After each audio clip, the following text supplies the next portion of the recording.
This is Rob from the Retro Junkies, and you are listening to Two Dudes and a Nintendo. No, I'm sorry, Two Dudes and an S. I think that's right. Yeah, Two Dudes and an S. Awesome show.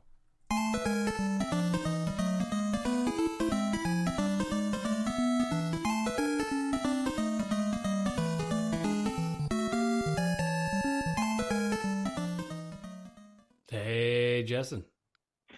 What's up, man? I did it right that time. Did you notice? I know. Are you sad? Is this 4 episodes in to the year, and we finally got it right? That's right. Not only did we get it right, but tonight we have Steve and Michael on the show with us again. Hey, everybody. Steve and Michael, Retro Gaming Monthly. Yeah. Changing it from Facebook. Oh, no. Oh. We can't. No, sorry. Not allowed. Actually, I got a new nickname for Steve and Michael. Throwback to the Tetris episode. I'm going to start calling you the Zen Man, since he's doing his meditation. Oh, yeah. Get the Headspace app, right? So we're going to call you the Zen Man now. Yeah. Hey, I'm all about it. The Zen dude. The Zen dude, I like it. I consistently do it every other day or every third day. Yeah. Sometimes once a week. Yeah, as much as I can, really. That's okay. We brought Steven on, or I should say the Zen dude on again tonight because we're doing his game again. And what game is that, Steven? Darkwing Duck on the NES. Yeah. So yeah, that's pretty sweet. That should you guys be are going to fun. have me on so much, you're going to be getting feedback to like, you can't have this guy on anymore. It's not the 3 dudes and an us. Yeah. Well, we'll see. We'll fight those people off if we have to. I appreciate that. Let me know. I'll kick you some more money for a bigger stick. Right. Have we done any? Have we done any episodes this year with just me and you, Mike? No, not yet. I don't think. Right. I think it's been good. Let's keep it going. It's been Guest City. In fact, we have a new iTunes review later on the show that talks about that. I won't tell you whether it's positive or negative. I'll just tell you that they mention it. The suspense is killing me already. Hey, before we talk about Darkwing Duck, I got to tell you, Justin, you're not in town anymore, so you haven't seen this. And Steven, you don't live in our neck of the woods, or my neck of the woods these days. But we have a brand new, immaculate gate in Lenore City. It's like it's a gate. So there's like a greenhouse, nursery where you can buy plants and stuff. And they've just put up this brand new gate. And it is awesome. It's like 9 foot tall. It's got like a solar panel, electric locks and stuff where they can like tap code in or I guess, I don't even know, man. They can probably hold their phone up to it and go in. It is exciting times in East Tennessee. There's a new gate, everybody. There's a new gate. But guess what? There's not. What? There's not a fence. It's just a gate. Perfect. So it's not I love that. It's just a gate. It's just a really nice gate. I can just picture somebody, like somebody wanting to go in and steal all the plants. And they pull up to the gate and they're like, oh man, what are we going to do? If there's a gate here, we can't get in. Walk around. I guess we'll just have to walk around it. It's like one of my favorite scenes in Blazing Saddles when they're riding through the desert and they just come up on a toll booth. And it's just like a toll booth sitting in the middle of the desert. Obviously, you can just go around it. And they're like, has anybody got a dime? Yep, that's exactly what we have in Lenore City now. Nice. Yeah. Nice. I just had to mention that. I saw it tonight, and I thought that's too perfect not to let everybody know. Okay. All right. Well, hopefully that'll help with the pig. Yeah. Maybe the pig will at least be contained by it. Yeah. The pig seems wily. I don't know. I think he's getting through it. Yeah, he's getting through it. Is it a he pig or a she pig? It's a she pig. Is it a big sow? It's a she pig. That's a sow, right? Yeah. I learned the other night that one of my wife's cousins knows how to call pigs and can kind of communicate with them a little bit. So next time the pig gets out, we may just call her over and she can do the suey or whatever they do, you know? Yep. And if our show couldn't get any more redneck. Do we have an impression of the pig suey? Call? Yeah. Oh, no. No. Um, I'll leave that to the pros. yeah, it's serious business around here. I And have no doubt. also, I'd be afraid if I started doing it tonight, I'd have a pig in my yard. So, Yeah, what'd you want? Heard you calling for did you me. call? It's a reasonable fear. Yeah. So, I would also, if I had to guess what it sounded like, though, Stephen, it'd probably sound a little something like this. That's right. Oh, Shocking. yeah, very nice. Sorry, I just know how much you like that. No, that soundboard is going to be in my top 10 actually. Okay, cool. Oh, Yeah, it's moving up. All right. Well, why don't we move on up and start talking about some Darkwing Duck? And I will play this little music and a little intro into what we like to call Justin's Historical Tidbits and Trivia. And now it's time for Justin's Historical Tidbits and Trivia.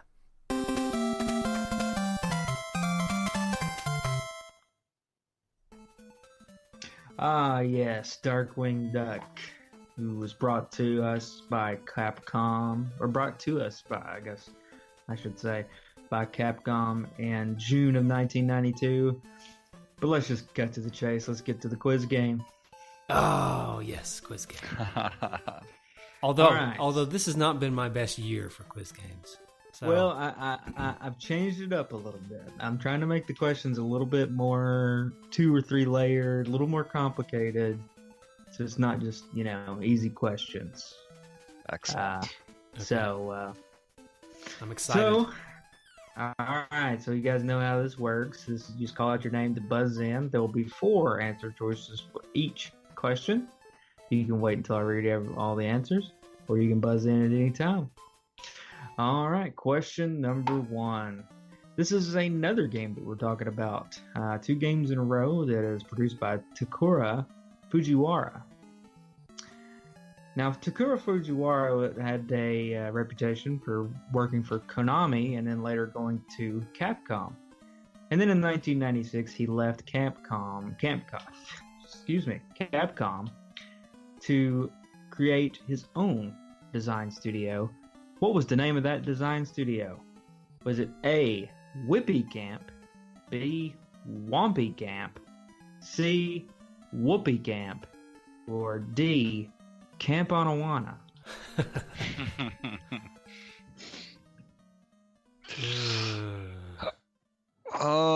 Do we have a phone a friend for this, or is there? It's got to be, I guess, Mike. Mike? Was it, can you give me what B was again? B was Wompy Camp. I'm going to call it, was there a Whoopie Camp? There was a Whoopie Camp. Wompy or Whoopie? I guess I'll go with Whoopie. It was Whoopie Camp. Yes. So Mike gets on the board with 1 already. Wompy just didn't make any sense unless he made that game Wampum, in which case Right. it would have Right. made some sense. Right. All right. So this next question is about the Darkwing Duck television show.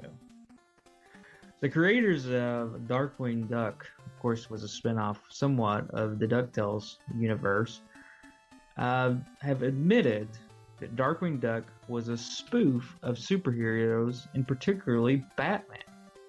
When they made Darkwing Duck, they based the Darkwing Duck character loosely on which of the following's interpretation of Batman? Was it A, Adam West, B, Michael Keaton, C, Val Kilmer, or D, George Clooney? Mike. Adam West. It's not Adam West. Not Adam West. Can I have the other 3 one more time? Yes, so it was B, Michael Keaton, Okay. C, Val Kilmer, D, George Clooney. I'm gonna go George Clooney. Oh, no. No. Could have been a process of elimination, that one. All right, so we'll open Michael it back Keaton, up. then. Michael All Keaton.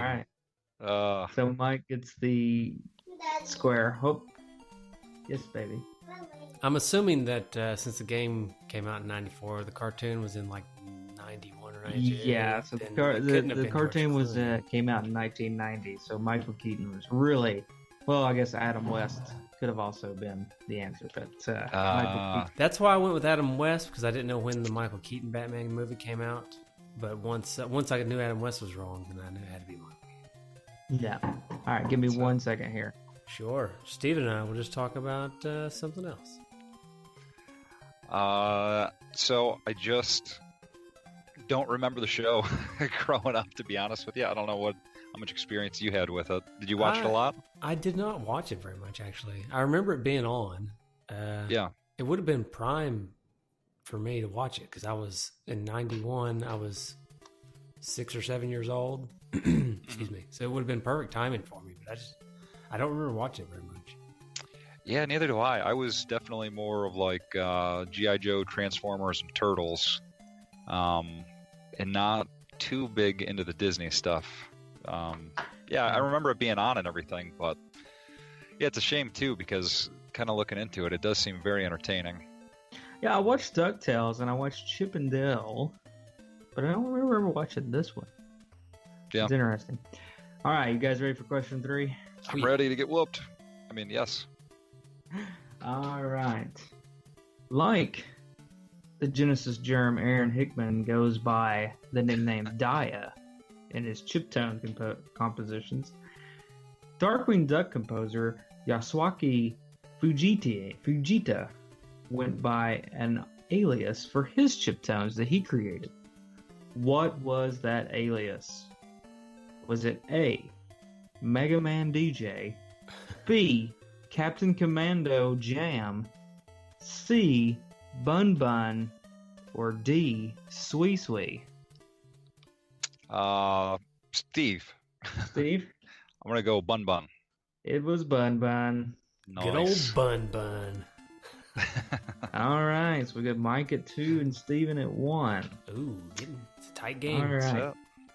So as I said, this game was created by Capcom. What is Capcom short for? Is it A, Captain Commando, B, Capsule Computers, C, Capacity Computers, or D, Captain Communications? Steve. Steve? What are the two that end in computer? So there is Capsule Computers, which is B. Yep, was not And that. Capacity Computers. Which I'm is gonna say C. Capacity Computers. Ooh, that's incorrect. Mike, Of course. I want to go with the one he didn't say then. So The Justin one that really he did didn't give it say, away. which was Yep. Cap. That's what I'm going with. all right, so it is Capsule Capsule. Computers, All right. and they called it that based on their focus on arcade games at the beginning, and they were calling them capsules, Capsule Computers. So, Aha. Makes Alright. sense. all right, question 5. Although Mike has statistically won at this point. Finally, first But- win of 2019. All right. Darkwing Duck for the NES was nominated for multiple Nintendo Power Awards in 1992. Which of the following categories was one that it was nominated for? Is it A, Best NES Game, B, hold on, I can't read my own handwriting. That's pretty bad. All right, so this is only going to have 3 choices because I can't. Oh, sorry. B is most innovative. C, best graphics and sound. Or D, best theme and fun. Mike. I'm going to go with graphics and sound. Oh, that was my guess. It was not graphics and sound. Uh-oh. Oh, what was the fourth one again? Best theme and fun. I'm gonna go theme and fun. It was not theme and fun. Oh, boy. I guess it's back to Mike. Mike, What was the first one? Best NES of all time? not all of all time, but best NES game of that year. Yeah, Top 10? I'll go with that one. It was nominated for that. Give you extra points if you can tell me what game actually won. It didn't win. It was just nominated. Let's see, what year did you say it came out? What year? 92? 1992. 1992. I'll give you some of the. Was it also a Capcom game? It was also a Capcom That's game. what I Yes. thought. Go ahead and give us a couple hints. Some choices were Dragon Warrior 4, Teenage Mutant Ninja Turtles 3: The Manhattan Project, Star Wars: The Empire Strikes Back, Krusty's Funhouse, Mega Man 4, Spider-Man. Mega Man 4 then. Yeah. Yeah, it was Mega Man 4. That Mega beat Man it 4. out. But they also, Darkwing Duck was also nominated for Best Hero, which Darkwing Duck, but he lost to Link, The Legend of Zelda: A Link to the Past. It's interesting. Reasonable. The Legend of Zelda: A Link to the Past was not nominated that year for best. Oh, I'm sorry. That's for SNES. Never mind. Sorry. There you go. Brain fart there. Brain fart. Okay, and Darkwing Duck was also nominated for Best Challenge. And that's it. So Best Challenge and Best Hero and Best NES Game. Okay. Pretty good. Wow, that's pretty Yeah. good. I wonder if we really truly think that way as well. I don't know. But first I want to know, Mike, did you have it? Did you own this game, or did you go on a quest to find it? And now it's time for Michael's quest to find the cart.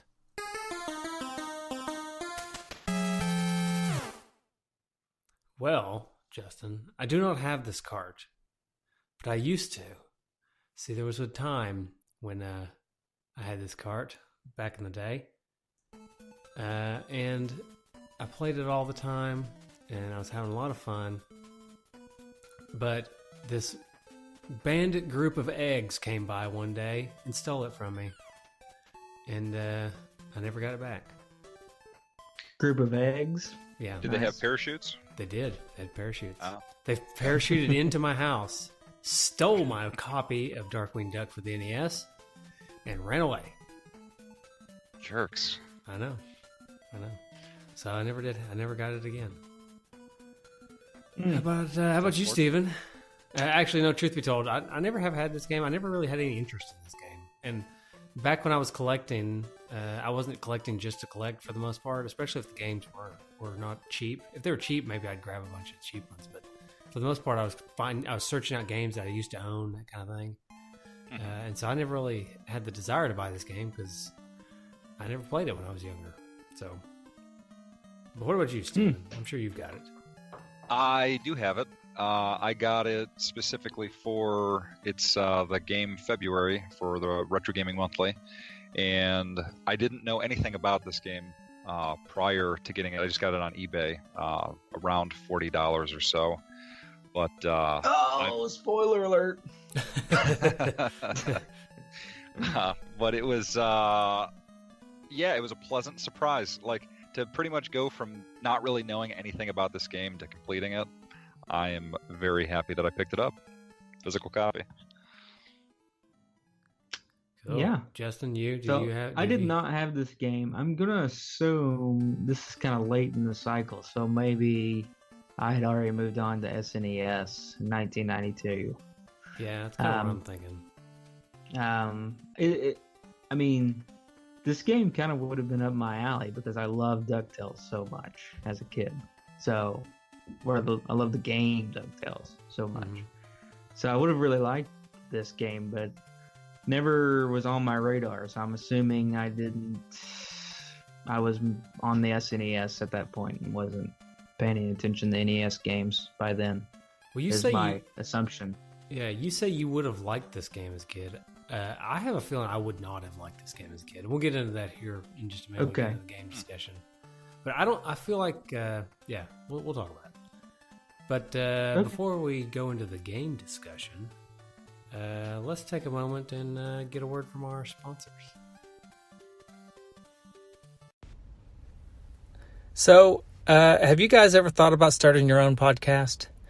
And were maybe worried about all the setup junk and all the hosting fees and all that jazz? Well, let me tell you, we've been through all that stuff, and it is hard. It is not easy to start. Well, I take that back. It used to not be easy to start a podcast. Now it's so easy, it's just ridiculous. Justin and I would have loved to have had something like Anchor when we got started, especially when you're trying to start a podcast, get it published, and present it to all these different places like Spotify and Apple Podcasts and all this stuff. In fact, Spotify was nearly impossible to get into until recently. They were just so selective. But with Anchor, you can do it. Anchor is a one-stop shop for recording, hosting, distributing, and monetizing your podcast. And best of all, it's 100% free. I don't know how they do it. I'm guessing it's free because they take a chunk of your monetization that you do. But nevertheless, we just recently started using Anchor, and it's actually pretty awesome. You can record things from your phone. It's I don't even know. I don't know how to do it. I don't know why it's so great, but I recommend it. And we do it. We use it for our podcast now. We still use SoundCloud also, but SoundCloud's way more expensive than Anchor. So if you guys want to start your own podcast, it's almost a no-brainer. So go to anchor.fm/start to start your podcast. And if you guys want some help, feel free to reach out to Justin or myself, and we'll help you get started on that podcast. Later, dudes. Gee, I wonder what these guys have to say about the game.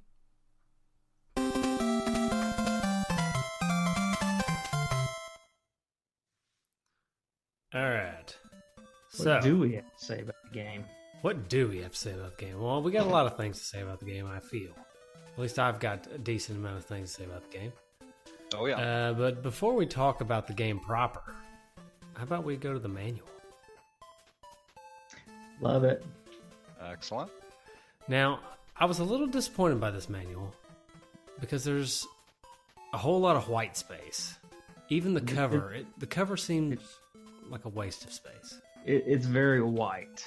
Yeah. I'm I'm used to seeing a really good, colorful, at least the front cover having a lot of color in it. Yeah. It's a picture of Darkwing Duck and a sidekick, and you could easily have just extended that out with just a blue sky and the rest of the bridge and made the whole thing kind of that night sky blue. Yeah. I think that would have looked a lot nicer. I mean, they basically just took the box art for the game and just slapped it on there. But Yeah. it didn't even Same. fill the screen with it. Just, Right. Anyways, lazy effort on Yeah. Capcom there. Let's Yep. see what they have to say about it inside the manual. Again, we have no Captain Commando. Nope. But we do have a First special complaint. message from Capcom. It says, "Thank you for selecting Darkwing Duck, the latest addition to Capcom's library of Disney titles. Following such hits as The Little Mermaid, DuckTales, Darkwing Duck continues the tradition of action-packed, family-oriented games for the Nintendo Entertainment System. Darkwing Duck features colorful, state-of-the-art, high-resolution graphics. We at Capcom are proud to bring you this thrilling new addition to your video game library." Was Pretty The good. Little Mermaid a hit? Yeah, we haven't talked about that game yet, but it was a hit for my wife when she was a child. Oh, yeah? Yeah, so they had at least one Okay. fan. Yeah. And I'm not sure about that DuckTales game. That one. Oh yeah, that game's terrible. No idea what that's about. Yeah. You bite your tongue. You bite your tongue now. I am curious though. What we haven't ever talked about this before, but how did Capcom become the Disney? Producer. That is of an games? interesting thing. Yeah, that's an interesting question. I'm just glad it wasn't like LJN. Right. Like, let's be thankful that Capcom's the one who was pushing out these titles. Yeah, 'cause the majority of the Disney Capcom titles are awesome. So Oh yeah. I just always wondered how they ended up doing it. We need Yeah, to I figure wonder that who out. approached who. We need to Yeah, figure that out. You guys But, could do a whole Capcom episode, just ranking and going over them. Oh yeah, we probably could. I'd say, okay, Justin, your job for the history segment of The Little Mermaid when we get to it. I'm just going to say it's going to be the Little Mermaid episode that we do it on, all right? Okay. That's your job for the history, is figure out how Capcom got into all these Disney things. But for now, we will move on to a message from Shush. Oh boy. Let's see. I'm going to let Steven read this one if he's got it available. All right, I sure do. So, Shush says, good to see you again, Darkwing. I'm afraid that Shush is once again in need of your unique talents. A mysterious crime wave has swept over or across our fair city. We believe that these crimes are the work of the notorious criminal organization Fowl. The Liquidator, Quackerjack, Wolf Duck, and other Fowl agents have been looting various parts of the city. These robberies may be part of a larger plan by Fowl to seize control of Saint Canard. Do whatever you think is necessary to retrieve the loot and bring these fiends to justice. The fate of the city is in your hands. Good luck, Darkwing. Well, I feel motivated. Yeah, I would have done it in his accent, but I just don't know what he sounds like. So. Yeah, I don't remember what he sounds like either. Looks like a little old dude, so. I'm assuming he's supposed to be like Q from like James Bond. Yeah, so he's probably got a bit of an accent of some kind, maybe British. It's funny that you said that because I did read that the original kind of plot behind Darkwing Duck was going to be more of him being like a spy, James Bondy like character in the show, and they changed it to be more like a superhero. But they'd already developed this game by the time before they changed it, so there was still kind of this element of James Bondy kind of characters. So that's interesting.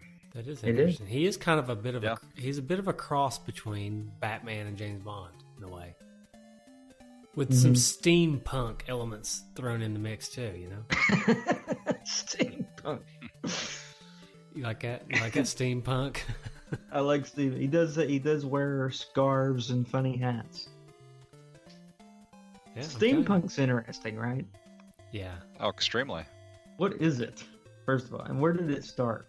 I don't know. It's punk powered by steam. Yeah. That's all I know. Futuristic, old school stuff. Yeah. But I do find it fascinating. Yeah, definitely. Okay, so memories from childhood. I'm guessing none of us have any memories from childhood. Nope. But I will say, I will go ahead and talk about now how I think that I would not have liked this game as a child. Okay, I'm interested in this take here. Yeah, okay. We can save some other manual things as we go through the game, because I know we didn't finish the manual, but there's not a whole lot left in the manual, so we'll just touch on it as we talk about the game. It's not a good manual. But anyway, so I found this game to be kind of frustrating and difficult. And I think it's not something I couldn't get over as an adult, because my skills would be they just kind of progressed as I played it. But as a kid, I think I would have got frustrated and wanted to stop playing it. And I don't know if it's because of the order that I went through the levels or what, but something about it was just frustrating to me, and I don't think I would have sat through it as a kid. Yeah, I'm in the same boat as you. I liked the Mega Man games to a degree when I was a kid, but I never beat all of the boss stages. In fact, I don't really remember beating many, if any, to be honest with you. But it was nice to just be able to jump between the different levels. And a lot of the mechanics of this game, like, the bridge level to start the game, where you have to hold up to grab onto the different, hooks and all that kind of stuff. That would have just been way too much. Well, to grab it initially. I don't think so. Unless I'm missing something. Okay. Yeah. Well, here's one interesting thing that I don't know if this was my game or what the deal is. Like the first half of the game, in the first 3 levels, like all the hooks and stuff, I had to press up to grab onto. The second half of the game, it just automatically grabbed everything. Okay. Well, here's what I noticed. Okay. It was not that for me at least, it was not that I had to press up, but it was that like hit boxes and stuff. So like the pixel that you have to land on did not make sense for me most of the time. Mm-hmm. Like it was like one little spot you had to land on in order to grab it. And for a lot of like the bridge level in particular, a lot of the grabby things didn't line up with where you needed to be to grab it. Like the hook didn't line up to where you needed to land to grab it. Yeah. And I found that very frustrating. But I didn't have to press up, so I don't know. Yeah, that's really. I wonder if I have a glitched game or if, because like I said, the second half of the game, I didn't have to do that anymore. And then the only reason I know I have to still do it is because I went back after I beat the game and did it again, and I had to do that for the beginning, like the beginning areas. Yeah. So that's very interesting. I really wonder if I have a messed up version of the game. I don't know. That is really interesting, though. Yeah. Yeah. Yeah, it's a tough game, but I mean, it's a tough game, but I think I still would have liked it as a kid just for the simple fact that it's so somewhat similar to DuckTales. I don't. I guess you're right. I think I would have liked it if I watched Darkwing Duck. I would have liked it as a kid just because I would have liked Darkwing Duck. You know what I mean? Oh, sure. And that may be another reason why this game didn't come into my radar, as I was not a Darkwing Duck fan because I didn't really. It wasn't on my radar for some reason. Was it just an obscure show that we never where it was only on for a couple of years as far as I know, so we may have just kind of missed it. I remember it being on, like I said, I remember being on the TV. Hey, hang on, I want to share this screen with you, this picture, guys, and sorry for the people listening on the podcast, but I'm just doing this just to show Steven what I'm talking about with the grabbing of the thing. Okay. Can you see it? Did it show up? Yes, I see your screen. See where he's grabbing? Mm-hmm. That's what I'm talking about. Like, that's not where you would think to jump to grab this thing. So one thing that I'll also notice on that is, so that screen grab area, how he's to the left, you can also grab almost a little bit to the right as well. There's like a little tiny section in which you can grab onto.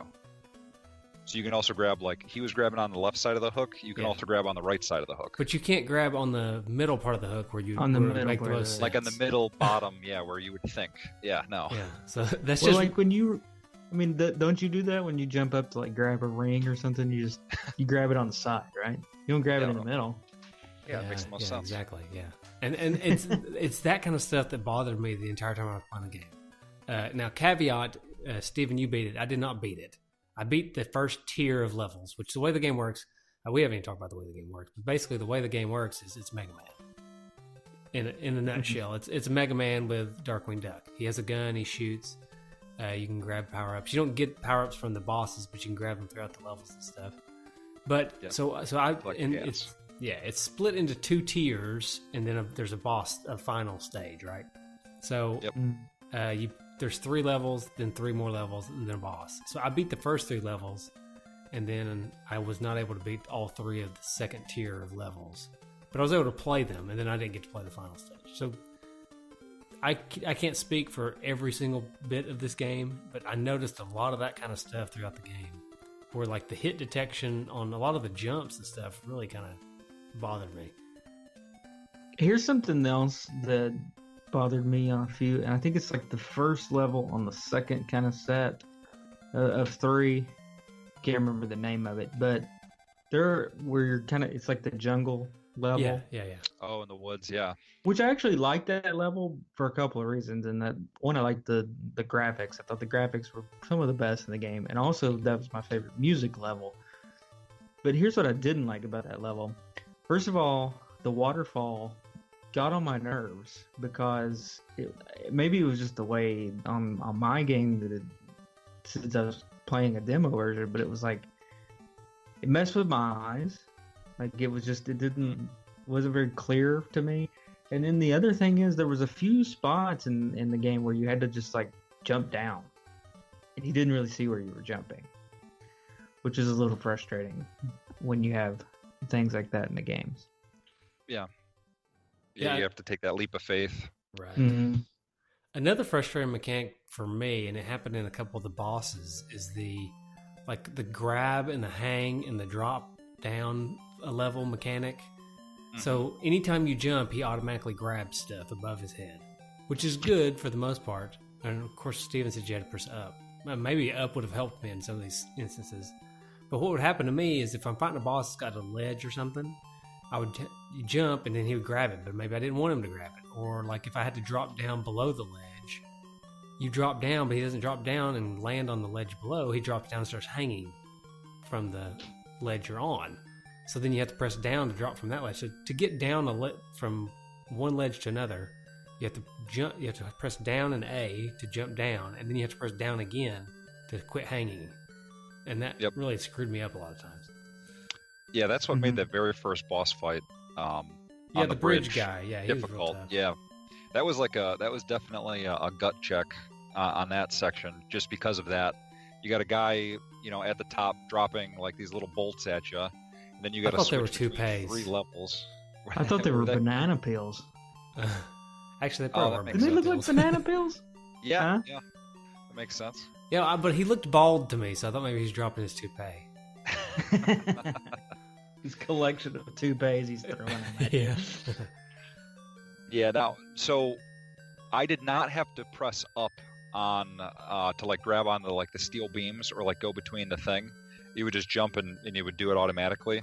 I just had to press up on like the hooks, like where you had to jump across, like that long section.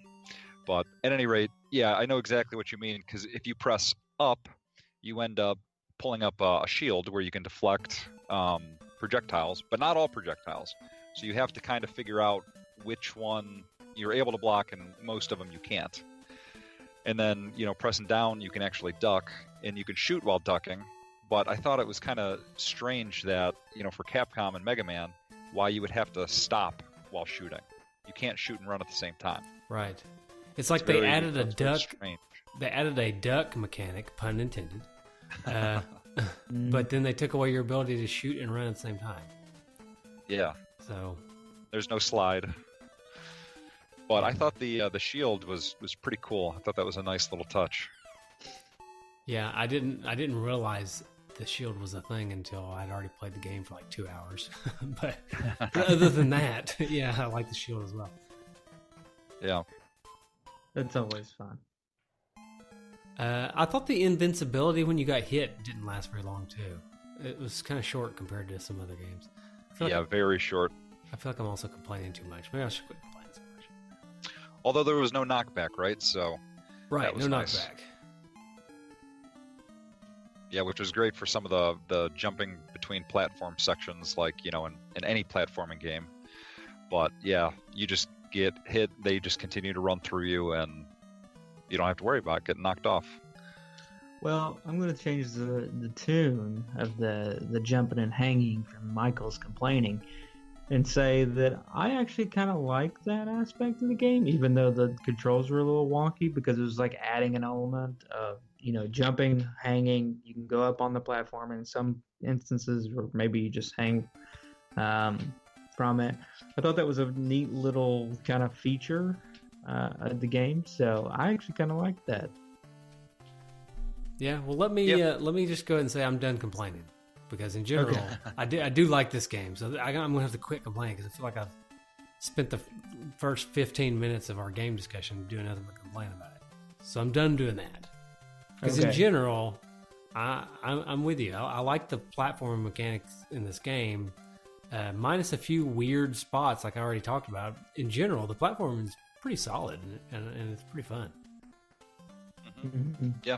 Oh, I really like the level where I think it's maybe the second or third level on the first little set, and where you actually had to jump, and it was dark, and you had to pull the thing to turn the lights on.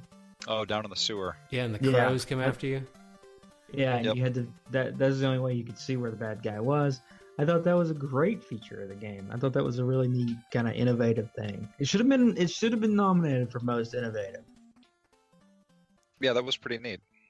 Although, what was it? Mega Man 4 had it where you can shoot the little light guys flying across the screen. If you do, the whole screen turns black. Yeah. Yeah. I don't think it could have been nominated for innovative as closely as it's tied to Mega Man. That's true. I mean, even the way he stands and stuff in this game, everything is just very, very Mega Man. Oh yeah. Which is not Yeah. it's a compliment. It's not a complaint. It's just. And it almost seems easier or watered down compared to Mega Man simply because you don't actually collect powers after it, and you only select 1 of 3 levels at a time as you're beating, as opposed to, everything all over the city. Right. It's kind of it's a Disney version of Mega Man, because it's kind of simpler in the way it works. You don't have to worry about what weapon works best against what boss and all that kind of stuff. You just kind of pick the levels and play the levels. Yep, figure out how to get to the boss, and then figure out the boss mechanic. Yeah. So let me... Go ahead. I want to ask you guys this. So out of the Tier 1 levels, so you can play them in any order, but you have a bridge level where you fight Quacker Jack, you have the city level, you fight Wolf Duck, and then you have the sewer level where you fight the Liquidator. Which one was your guys' favorite of those 3? My favorite was the city. The city? Yeah, and I'll tell you why. 2 reasons. One, I like the platforming in the city. I liked the wheels. You can ride the wheels across the spikes. Yeah. You gotta jump across them. Yeah, I thought that was fun to do, and I also liked the hot air balloon, and I like the mechanic. And I may be liking this level better than the others, just simply because it's something I figured out on my own without having to go to a guide. This is how to get those 2 1-ups after you ride the hot air balloons. Yeah, I figured out how to do that. Yeah, but it makes you feel good when you figure out something like that. You just shoot one of your arrows into the wall, and you can use the arrows to climb up. I was like, I figured that out, and I feel super smart. So I like this level. that was probably my favorite special weapon as well. Yeah, it the was. little sticky arrow. I like the fact that some of your special weapons, like the sticky arrow, can actually help you outside of combat. Yeah. But I also like Wolf Duck as a fight. I thought it was neat. It was really easy, but I thought it was cool how the background. I'm thinking graphically. I think like how the background clouds move across the moon, and when they cover up the moon, he turns back into like a little duck. And then when the clouds go away and when they move off the moon, he turns back into the wolf duck. I thought that was really cool. Like they incorporated the graphics really well. I didn't even pick that up either. Yeah, I didn't either. Yeah. Oh, that's really cool. Yeah, next time you play it, watch the moon as the clouds continually roll across the sky. Whenever they go across the moon, that's when he turns back into the little duck. Yeah. Oh, that's awesome. Yeah. Anyways, that was my favorite. All right. Which one was yours, Justin? Was it the sewer with the lights? Yeah, I think would be my favorite out of those. The sewer one kind of frustrated me a little too much. Which part? Well, the part where you can... Okay, it's about halfway through the level, I think, when you can choose to go on that special path with a bunch of 1-ups. Oh, yeah. But there's a lot of awesome. pitfalls and things. I thought that was cool that it did that, but I could never make it through there without dying, so I got frustrated. Oh, yeah. I ended up getting that section mastered pretty good, just from... Not like I felt like I would always make like little inch progress through the levels as I'm going, and so like that section, I'd make it back to every time, and then die, figure it out, and then figure out what I had to do next, and then the next part until I figured the whole thing out and could do it, every single time, no problem. It just gave me more fights, or more chances rather to get through the rest of the level. Yeah, well, I mean that's the way it's supposed to be, right? That's Yeah. the way you're supposed to play the game. What about you, Steven? What was your favorite of the Tier 1 levels? I actually liked the bridge level the most. Sweet. We all like different levels. I know. I think that's pretty funny. Even though it kind of really frustrated me because I feel like I had to press up on those hooks. I'm going to try it again. But it just felt like, as you're running through it and you're like ascending and, it just felt really neat. I don't really have another way to describe that other than just like the little hook mechanics and everything, because like in Mega Man you're jumping on these little tiny platforms. In this, you're swinging almost. Not swinging, but you're jumping from each one from the underside as opposed to on top of it. And the boss fight, I think, was one of the hardest in the game. I'd probably say it's the second hardest boss fight in the game. I would agree with that. Yeah, simply just due to the actual mechanics, like what you were saying, of having to press down an A and then down again, and while dodging stuff from the top, while trying not to get hit from the side, and and then being quick enough, because as soon as you get on the same level as the guy running around, you have to actually shoot. He jumps down to the next thing, so you have to like hit him once or twice right away. Yeah, he's always running away. Yeah, and as challenging as that was, I just really enjoyed that level, like the difficulty of it. It was just difficult enough, Yeah, I liked that level a lot as well. I just did not like that boss fight at all, and I didn't like the fact that the game mechanics is what stopped me from being able to play that boss. You know what I mean? Yeah. Well, I wonder if you go back and do it now that you've actually, I mean, you didn't beat the game, but you played it quite a bit. Going back and trying that level again with the better use and knowledge of those mechanics, if it changes the fight for you. Yeah. Because after I beat the game, because I liked that level so much, I went back and then played that level again and beat it first try without dying.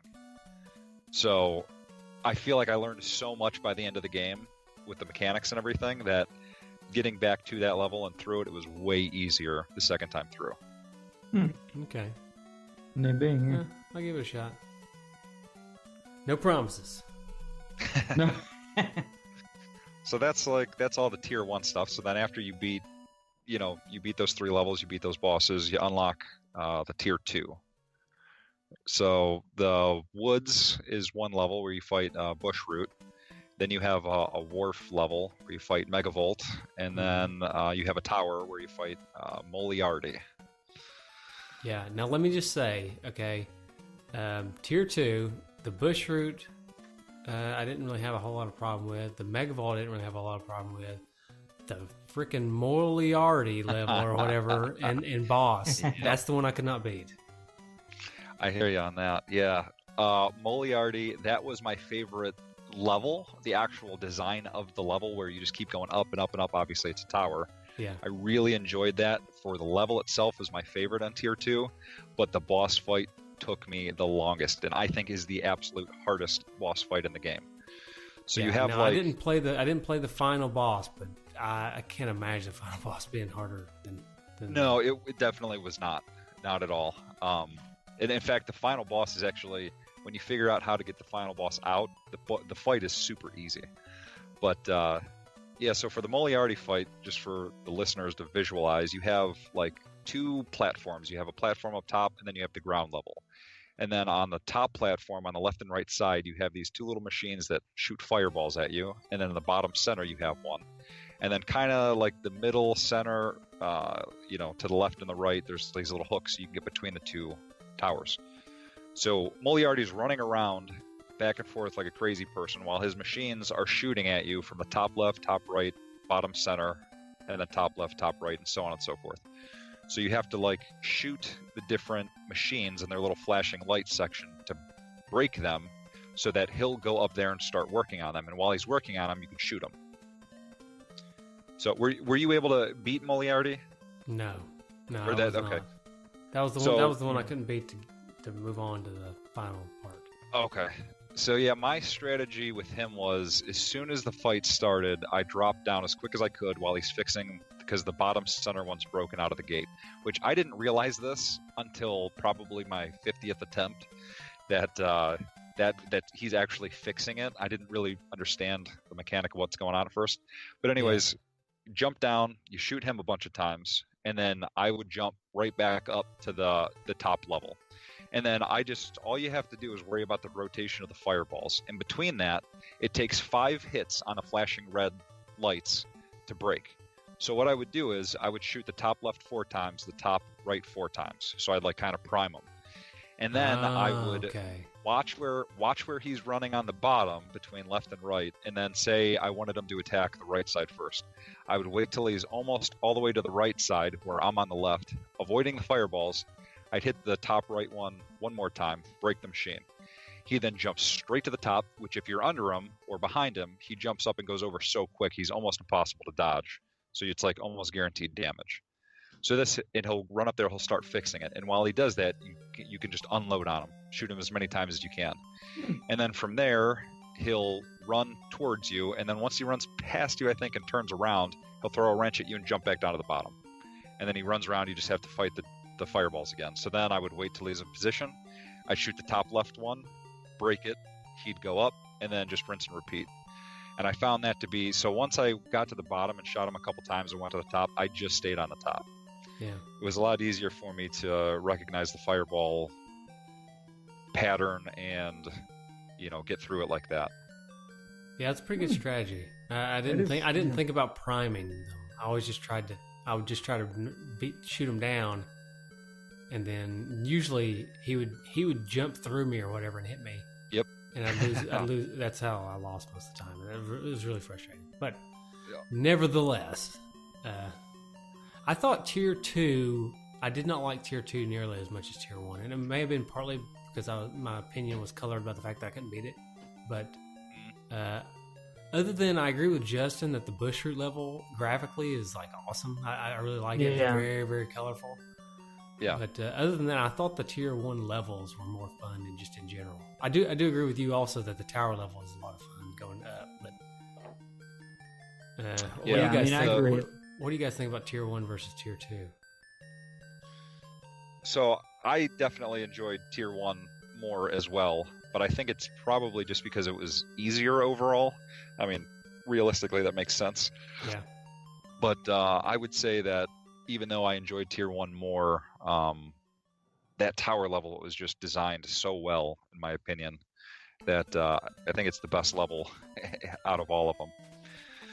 Yeah, I would have to say that Tier 1 was definitely better on the whole. It feels good. But I still think Forest or the Bush Route level on Tier 2 is probably my favorite individual level. Interesting. See, I'd say that Bush Route was probably my least favorite. I think it was my least favorite as well, gameplay wise. But I like the way it looked. Yeah. Yeah, Well, I like the way it looked and I like the music. The music was great. Oh, for sure.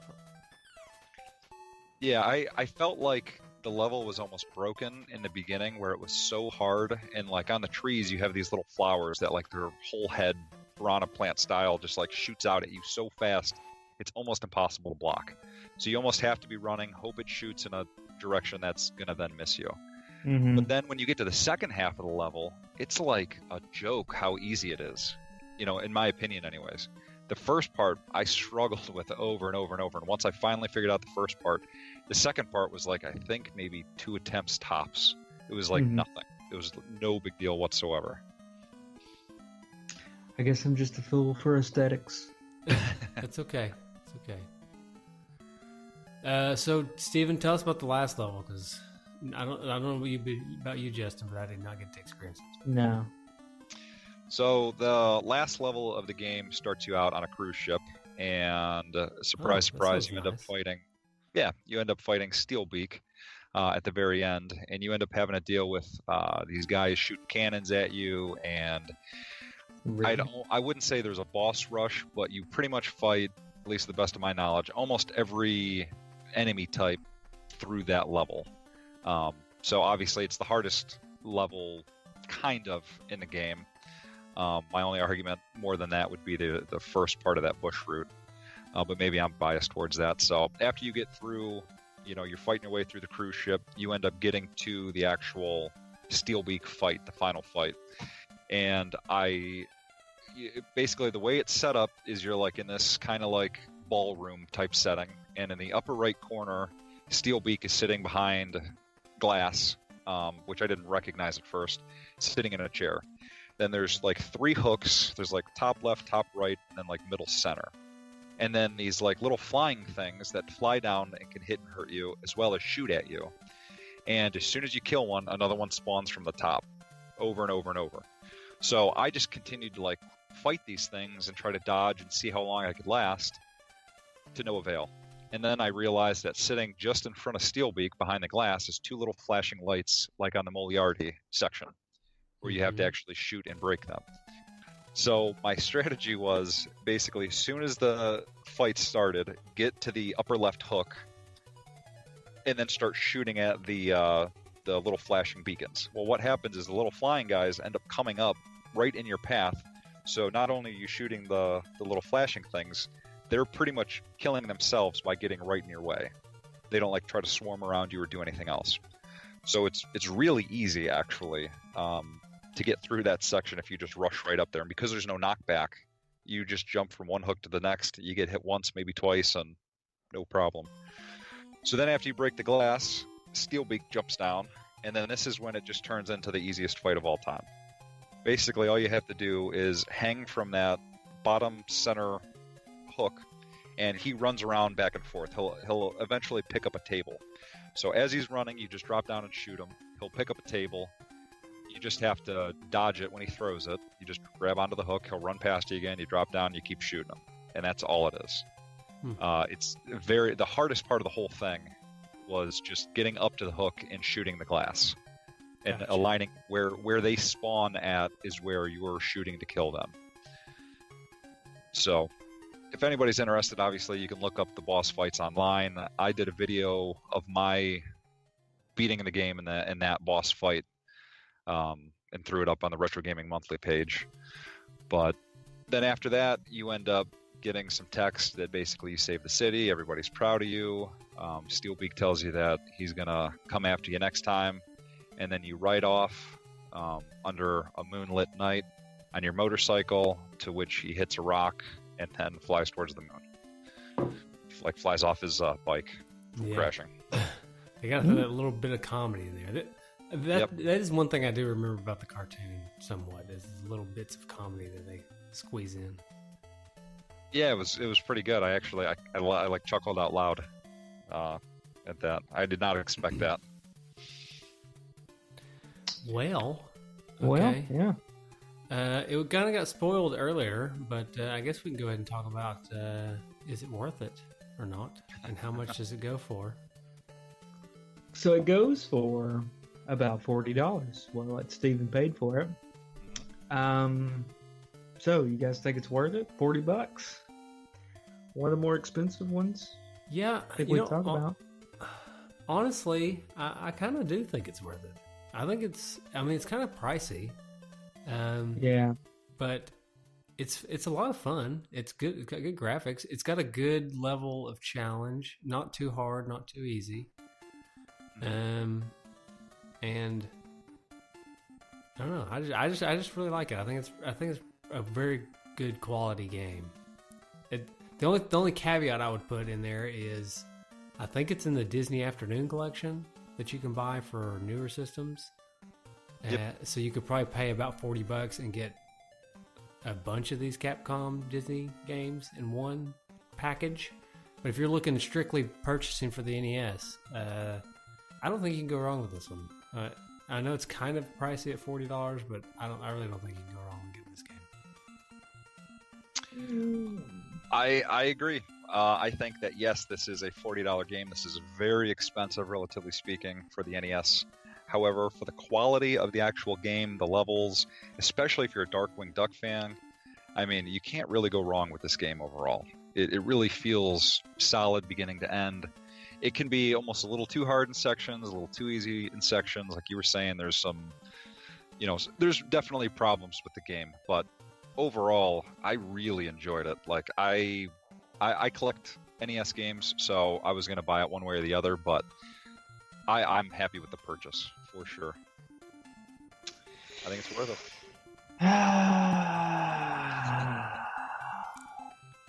I'm Okay, going over to there, Jason? say, as much as I like this game, and as much as I gave it a glowing recommendation when Michael was trying to dog it earlier, I'm going to give it a no. I don't think it's worth $40. And the other games that we've talked about, I'm just not... I liked it, don't get me wrong, but I just can't give it the $40 nod. Okay. At what price point below 40 would you give it the nod? 25. 25? Okay. That's still a respectable high number Yeah, for an NES sure, game. sure. So. Okay. Yeah. That's fair. Yeah, definitely Yep. 25. I would go for it. Yep. Cool. So, in that case, does anybody have any trophies? Retrofitted trophies.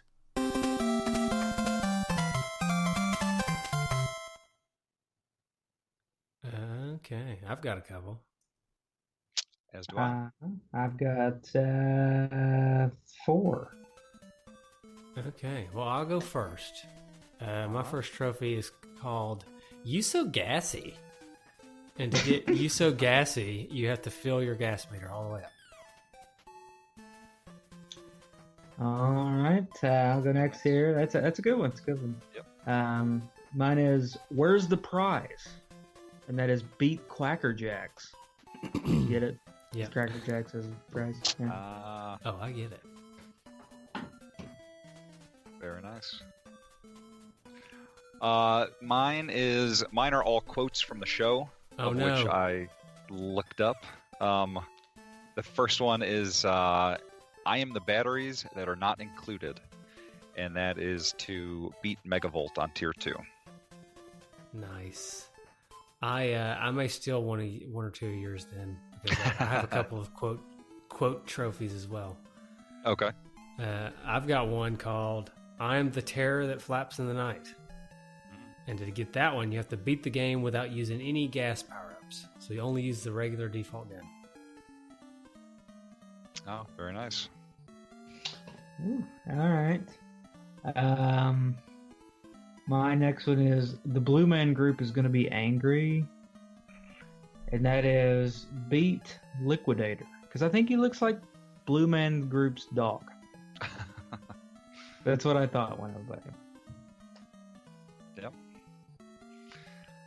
My next one is another quote. I am the wrong number that wakes you up at 3 a.m. And that is to beat Wolf Duck in the middle of the night.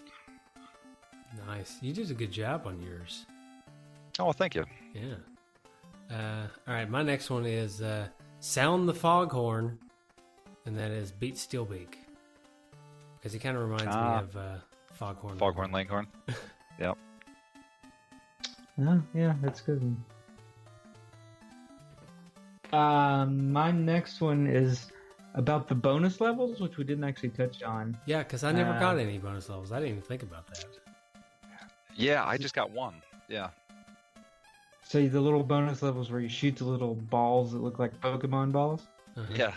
And Like all the cool stuff. I said, gotta catch them all. And that is get 10 or shoot 10 balls and get the prizes in the bonus level. Also, there's a lot of golden bars in this game, and it made me think that's one of those things that there were so many golden bars in like television shows when I was a kid, and I don't think I've ever actually seen a golden bar in real life. That's because we sold all Yeah, our ever golden seen a bars golden to bar? China. I have not. I've seen silver bars. I've seen a 10-ounce silver bar one time. That was pretty cool. Ooh. Yeah, but never seen a gold one. We need to go to Fort Knox, right? I think that's near here somewhere. Yeah. So just go It's to in Fort Kentucky. Knox, ask them to let you in so you can see all the gold bars. I just need to see some gold bars. I've never seen one in my life. Just let me see them. It should work out. Well, it's swell. Okay, I got Talk another it up. trophy. This trophy is called Defeat the Worst Possible Enemy, the Botanist. And that is beat Bushroot. Bushroot. The botanist. That's nice. We're knocking out all the bosses. Yeah. My next one is another quote. I am the repairman who tells you your warranty has run out, and that's beat Moriarty. That's a good one. I don't have any more. I had one called Let's Get I'll Dangerous, take- but I don't like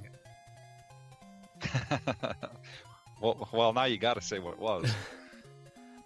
Let's Get Dangerous is a trophy that I achieved, and that is in the sewer level, attempt to do that dangerous part where you can get a bunch of 1-ups and fail every time.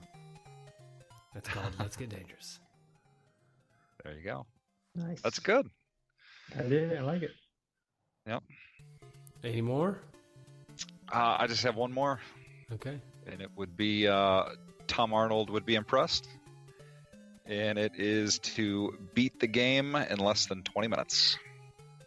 Which is possible, I saw. Oh, yeah. Speed runs are around 15 or so. Or even ridiculous. less. Yeah, like 13 minutes or something crazy. Tom Yeah. Arnold most certainly would be impressed. Yeah, that's why I figured 20 minutes is a little more reasonable.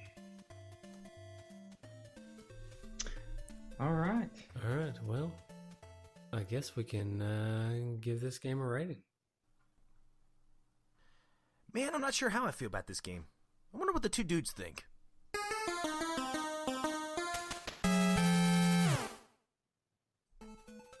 So how do you guys want to rate this game? Favorite kind of gas? Hey, Okay. there we go. I like it. Propane accessories. Yep. I actually watched an episode of King of the Hill right before we came in here to record this. I love King of the Hill. It's so good. Great show. Yep. You It's sure? classic. We'll do a type of gas. Okay. Anybody got one yet? I'm going to go with laughing gas. So you go to the dentist, you're a little nervous, but this game is like that in the sense that it is nice and relaxing, and it's got enough humor to kind of get you to giggle. Maybe you're not laughing out loud per se, but you're chuckling, you're feeling good, you're having a good time. And that's why this game is like laughing gas. Okay. I'm gonna go somewhat similar. I'm gonna go with helium. And helium it's just a little bit of fun, but it's really there's no practical uses for helium, really. Like, what are you gonna do with helium? Balloons, make your voice sound funny. Just a little bit of fun. Are we in? I think I heard somebody say the other day that we're in a helium shortage. That's what Is I've it read true? before, yeah. I actually know that there have been periods of time where I've heard that different birthday parties for my daughters where stores have been out of helium. Yeah. So I've heard that before. I don't know Okay. what it means. I don't know where you Yeah. get helium. Yeah, I guess scientists are it's like running low, relatively speaking, that they're having a hard time acquiring it for study. It's what I've heard. Scientists are as well, working but- round the clock to try to solve our gas shortage. Our They keep helium gas huffing it. shortage. Keep Every- huffing it to make their voice sound funny. Yeah, everybody just keeps huffing it. We're running out. Yep. Okay, I'm gonna give it the rating of neon because I think this is a beautiful game and it shines bright, especially when you add a little electricity, like you put it in your system and hit the power button. Ah, Nice. All right, that's it. All right. Well, I guess we can go listen to some feedback. Once again, in my wonderful podcast management skills, I posted fairly late in the day, so apologies. Apologies to anyone. We got some good feedback though. Okay, good. All right, so on the Facebook group, Gabe Van Gilder starts us off with, I never played it, but loved the show. Tom Miller says, I remember it being a fun Mega Man-ish game. But It's Manish? it's Manish.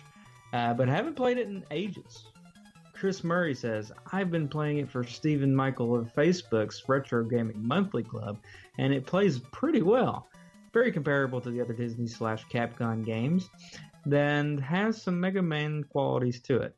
But it's a bit of a grind for me, especially the bosses. I enjoyed DuckTales and Chip and Dale more than this one, but maybe that's not a fair comparison, and I'd like it more if it was viewed on its own merits. All right. Daniel Newton says, I ordered it recently for the monthly group, but I haven't had the time to play it yet. I love the show. Growing up, I'm interested in hearing your thoughts on the game. All right. Good feedback. We get the Two Dudes page pulled up. See if we got anything there. We do. Jay Jorgensen starts us off with, I love Darkwing Duck. And Stephen Michael. This is fabulous. Dude, Thanks, buddy. Joshua Voorhees Gonzalez says, I played it, but never finished it. And Mike Hall says, I am new to playing this game, but I recently got it, and I think the gameplay is great, and it's a fun take on a run-and-gun game. Again, I will do like I did last episode. It's not a run-and-gun game. It's a stop-and-shoot. Yeah. A scoot and, what was it we called it last game? The last one was a scoot and shoot. Scoot and shoot. Yeah, scoot and shoot. This one's a stop and shoot. And, by the way, Justin, that's dude bag to you. Oh, I'm sorry. Yeah. Dude bag. Sorry. Dude bag. Sorry, Mike. Dude bag. Forgive me. And honorary dudes, we got Otto Erlen Grigors. And Otto says, tested it last night. It was not as easy as it seemed. Hate that you stopped to shoot. Very Mega Man-ish game. Another Mega Man-ish. Looks easy when pros play it. Peter Martin says, heard it. Never played it though. I think he meant heard of it. Okay. Never played it though. Capcom always has great graphics though. It's true, they do. And that's it for the Facebook feedback. All right. Let me check. I had one from my group, if you guys wouldn't mind. Yeah, go ahead. Okay, so Derek Ivancic is a real-life buddy of mine, actually. He wrote a very lengthy, well-written, well-thought-out review, of which I'm not going to read the whole thing, but the very last paragraph he summarizes it, says, overall, it's really fun platforming run-and-gun game.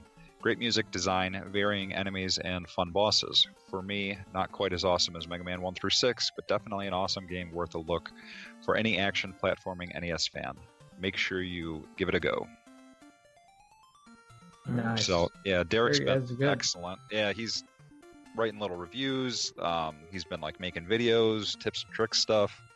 So, yeah, good dude. Cool. I like Love it. All right. On Twitter, we got a lot more feedback to go, boys. So buckle up. Let's do it. I'm ready. All right. On Twitter, we have Elfrith, and I'm so sorry if I mispronounced that. It's ELFWRYTH. Elfrith? That sounds right. Elfrith. Yeah. I think you got it. When you're in trouble, you call DW. That must be a quote from the show. Paul and Andy from Power Trip Gaming, who you heard on our show during the Gargoyles Quest most recently. They say this is definitely one of those underappreciated treasures on this system. Great controls, classic Capcom, amazing music, and a good challenge. Better than 90% of the Sega Genesis library, and definitely needs to be a Nick Stevens top 10. Nice. All right. That was well written. We'll see. Oh, yeah. Yeah, we will see what Nick Stevens thinks about this one. Gabe Nedwick says, love the game and Darkwing Duck in general, but this game was tough when I was a kid. And then we got one more from... Got any guesses? Ryan Ballard. Yes, sir. Ryan says, when this was on TV, I felt too old for it, so it's not likely I would have taken it seriously then. Now, the game looks and sounds great and definitely worth playing. So thanks, Ryan. And Ryan, his Twitter handle says Ryan Does Reviews. So he's at Ryan Does Reviews. I wonder if that means Ryan has reviews. I would assume. You guys should go check him out then. He made a name for himself as the Google Plus guy. So now he needs to, if he does reviews, you need to go check out his reviews. It's a natural progression. Yep. And let's see. Cecil Dredge over on Instagram says, fun game, kind of reminds me of the Mega Man series. Very true. All right. So we have 2 voicemails and 2 iTunes reviews. Which ones do you want? What do you want first? Let's do the dealer's choice. Let's go iTunes. Okay, good choice. iTunes. All right, the first review is from Chatty Kitten. Chatty Kitten says, NES Classic. Two dudes in a NES mostly talk about old NES games. It's one of the best video game podcasts ever. One of my favorite episodes is Mario, DuckTales, and The Legend of Zelda. Shout out to the Nintendo Cartridge Society. Peace out. Nice. Thank you. And then the next one is Ty Boogie. This is a review from Ty Boogie. Ty Boogie says, quality game reviews and more tangents than you could ever imagine. Hilarious podcast covering all the best the Nintendo Entertainment System has to offer, with in-depth analysis and special guests galore. I can honestly say I learned something new about every game these dudes cover, and more about Cracker Barrel than I could have ever envisioned. Keep up the good work, dudes. I think what he meant to say was more about Cracker Barrel than he ever cared to know. Love That's it. okay. We haven't had any Cracker Barrel talk this episode, but No. I got a question for you. So, if you keep getting feedback about how good that Mario episode is, do you think what would happen with Soundboard Mario? I don't remember what happened to Soundboard Mario. Would he make another appearance in the future at some point? It's possible. If he's an old fan favorite? It's possible. He's not on our current soundboard, if that's what you're hitting at. The only thing we got on our soundboard now is Garth Brooks.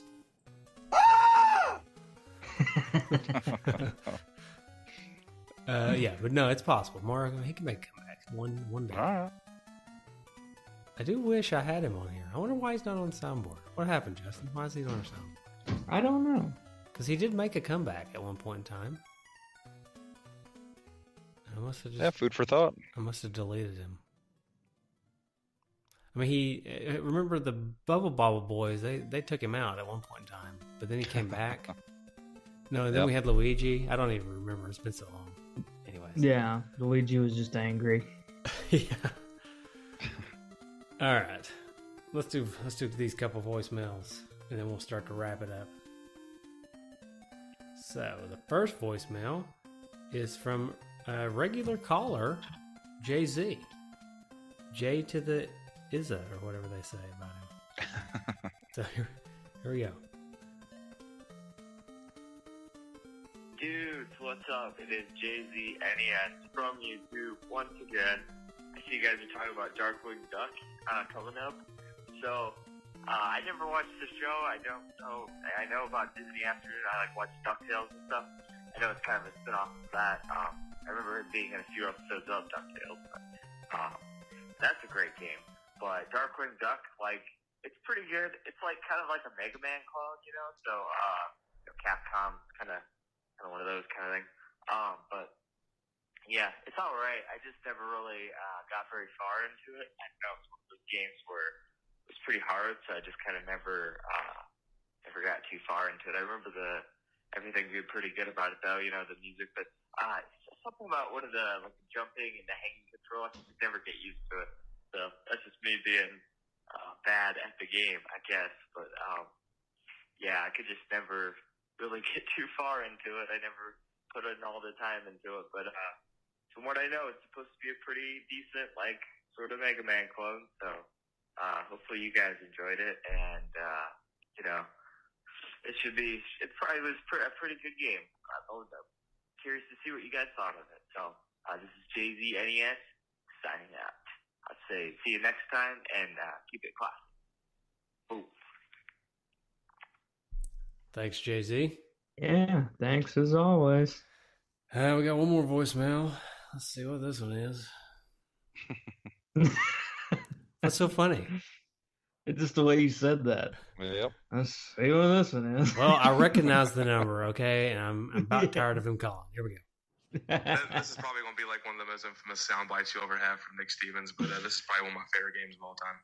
Probably top 10. Well, there you go. Wow. Loves it. Nice. Yeah. Loves these NES games. This one's reasonable, though. He has to have us on speed dial, right? There's no way he would be able to call in so consistently with essentially the same phrase every time. I mean, Yeah. Do you think he has a script, or is it one of those things where he just hasn't memorized at this point? he probably started with the script, but at this point, he's probably got it memorized. Oh, okay. Probably. Yeah, that makes sense. That'd be my Natural guess. progression. Sure. Yeah. Very good. Okay. Well, so I don't have any post-show announcements, but I would like to let Steven talk about his group again. Yeah, go ahead. All right. Well, I appreciate it. I am the admin for Retro Gaming Monthly. You can find us on Facebook. It is a group. We're a little over 250 members at this point. Very nice community. The group was actually founded by you guys, which I'm forever grateful for. It's a book club basically for retro video games. So put up a poll once a month with several games on it, and people vote. We all decide about halfway through the month, and then that's the next month's game. So like a book club for video games, we also introduced at the beginning of this year a high score challenge. So January was Tetris, February is Bubble Bobble, and we'll keep going from that. But the group's been around since the beginning of 2018. We started in January with Strider. And yeah, come check us out. Has it been that long? Yeah. Oh, yeah. Wow. Yep. December 2017 is when I was getting ready to launch it and kind of chatting with you guys. And yeah, January of 2018 is when we did Strider and launched the group. Wow. Time flies. So yeah, did a whole year, and yeah, this is year 2. Very, very excited. Yeah, it's been awesome. Steady growth and a lot of participation. It's already grown way larger than I thought it ever would. So yeah, and from the feedback, I'm always open for feedback, what people like or don't like or anything, and always looking to improve and make it better. So yeah, come check us out. It's easy to find, or you can just go to retrogamingmonthly.com, which all that does right now is just forward you to the Facebook group page. Sweet. Yeah. It's a great group. Go join it. Yep. Thank you. Comes highly recommended. All right, Justin, where could they find us? Well, you can find us on any of the social medias, like Facebook, Twitter, Instagram, or you can go to our websites like two dudes and an s.com, then 10dudes.com, and nesdudes.com. Nailed And it. you can always call us by calling 775-7-RETRO-1 or 775-773-8761, which is just the retros as the numbers. I wonder, okay, hold on. I don't want to go off on too much of a tangent here, and we've probably talked about this before, but do kids know how to do the alphanumeric phone numbers anymore? Yeah, we talked about this before, and it is on the phone. Okay. Like it's on the It's iPhone. on mine. Yeah. Yeah. So. Okay. But do they know what that means? Because like when I was a kid, I was taught what that means. Probably kids kids rarely type in numbers now unless it's like, oh, let me very text you true. my number. You know what I mean? It's very true. It's very true. Mm-hmm. I'm guessing they don't even know. I don't even know why we spent that time trying to find one that had a word in it when it doesn't even matter. Oh well, sorry. There's my rant. But if you guys want to, you can call us. You can also go to the website on a phone and tap the little phone icon and call us that way. And then you don't have to worry about whether or not you're a millennial. You can just you can do it that way. And then you can go to iTunes and rate us. Like we got 2 ratings since the last time we recorded, which is awesome, and we really appreciate that. So feel free to go on there and do that because that does help our show get visible to the rest of the world. I'd just like to shout out the Retro Junkies, the Wee Dude, aka Wee Guy on YouTube, for always putting awesome stereoized music up there on YouTube. He doesn't just do it for us; he just does it for everybody, and we just basically steal it from him. But he said it was okay, so it's not really stealing on this. But if you want to just listen to the soundtrack of a game, go to the Wee Guy on YouTube. He's got them all. And then shout out to the Fox Dude for all of our awesome logos that he does. Yes, sir. Okay. All right. Anything else, Very boys? I think that's it. That's it. Yeah. All right. Well, then here comes the music for the next game, and we'll see you guys next time.